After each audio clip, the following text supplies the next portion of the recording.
এখন এর তাপমাত্রা 37.3 আছে। যখন এরা 37.1-এ চলে আসবো তখন সাথে সাথে লাইটটা জ্বলে। আসসালামু আলাইকুম রহমতুল্লাহ, কি অবস্থা সবার, কেমন আছেন? আশা করি ভালো আছেন।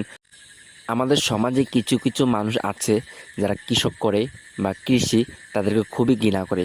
তো ঘৃণা করার কারণ হচ্ছে যে তারা মানে সিম্পলভাবে আমি কিছু কথা বলি, হচ্ছে যে তারা কয়েকটা মুরগি পালেন, ছাগল পালেন বা গরু পালেন বা বিভিন্ন কাজ কাজ করেন বা অন্যের খেতে কাজ করেন বা নিজের ধান ক্ষেত করেন।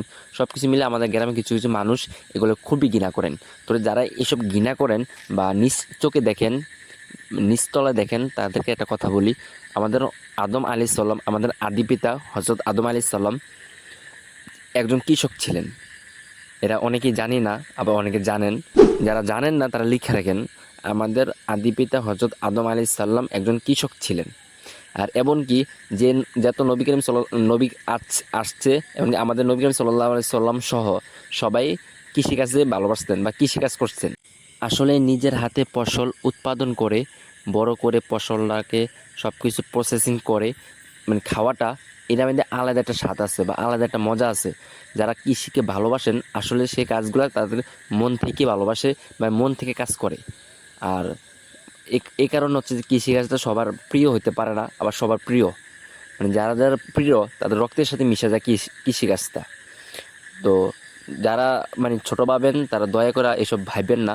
আর যারা কৃষিকাজ করতে চায় বা মানে করে, তাদেরকে একটু উৎসাহিত করবেন।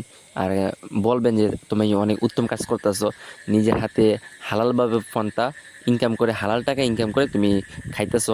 মানে সবচেয়ে যদি হালাল মানে জিনিস ব্যবসা চান তো কৃষিকাজে যোগ দিতে পারেন।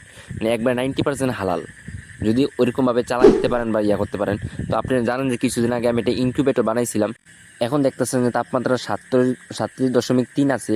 তো এখন 2-এ হয়ে যাব বা 1-এ হয়ে যাব, তখন অটোমেটিক লাইটটা চলবে আর কি। এই দেখছেন 1-এ হয়ে গেছে, সাথে সাথে লাইটটা চলছে। তো দেখা যাচ্ছে আমার কন্ট্রোলটা খুবই ভালো। আর এখনও হচ্ছে যে আজকে এই ইনকিউবেটর আমি মানে ডিম বসাবো, কীভাবে বসাই সব কিছু এই ভিডিওতে থাকতেছে। আর এখানে হচ্ছে আমার কিছু কল পাখি ছিল, এই কল পাখির ডিমগুলা আজকে প্রায় 40টা মতন ডিম আছে। এই 40টা ডিম আমি ইনকিউবেটরে বসাবো। আর দেখতেছেন যে আমি একটা একটা করে বসাইতেছিলাম একটু ফাঁক ফাঁক করে, কেনা আমাদের ইনকিউবেটর অনেক বড় আর অনেক বড় করে মজবুত করে বানাইছিলাম। আর আমি এই ফার্স্ট বানাইছি। আর আমি নিজেই ট্রাই করার জন্য যে আমার হ্যাচিং রেট কত পাওয়া যায় বা হ্যাচিং রেট আমি কত পাবো, ওই কারণে আমি নিজে একটু এক্সপেরিমেন্ট করার জন্য আমি এই উদ্যোগ নিলাম আর কি। ডিমগুলা আমি বসাইলাম, আমি বেশি বসাই নাই কেরে এ ফার্স্ট আমি ইনকিউবেটর বানাইছি। আর এটা আপনারা অনেকজন দেখছেন যে আমি খুবই সুন্দর করে বা খুবই যত্ন করে ইনকিউবেটরটা বানাইছিলাম। তো এই কারণে আমি আজকে ডিমগুলো বসাই দেখতেছেন আমি সিরিয়ালে একটা একটা করে দিয়ে দিয়েছিলাম।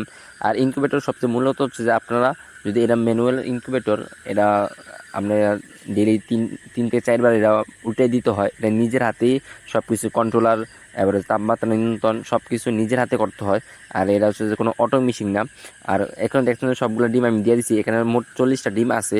আর এই 40টা ডিমেই আমি একসাথে বসাই দিলাম। আর এখন হচ্ছে যে তাপমাত্রা নিয়ন্ত্রণ করা, এরা হচ্ছে আর্দ্রতা, আর এর হচ্ছে তাপমাত্রা নিয়ন্ত্রণ করা। এখন হচ্ছে 31.5 এরা লাইটটা জ্বলে আছেন। আর এখন হচ্ছে যে আর্দ্রতা, আর আর্দ্রতাটা আপনারা সবসময় মানে ডিম বসানোর পরে 55 থেকে 65 পর্যন্ত আর্দ্রতা রাখবেন। আর তাপমাত্রা রাখবেন যে সর্বোচ্চ হচ্ছে যে 37.7, আর সর্বনিম্ন হচ্ছে যে মানে 37.7 হলে লাইটটা অফ হয়ে যাবে। আর 37.1-এ আসলে লাইটটা আবার নিজে নিজে চালু হয়ে যাব। এরকম একটা সেটিং বানিয়ে রাখবেন। যদি সেটিংটা না পারেন তাহলে আমাকে কমেন্ট করে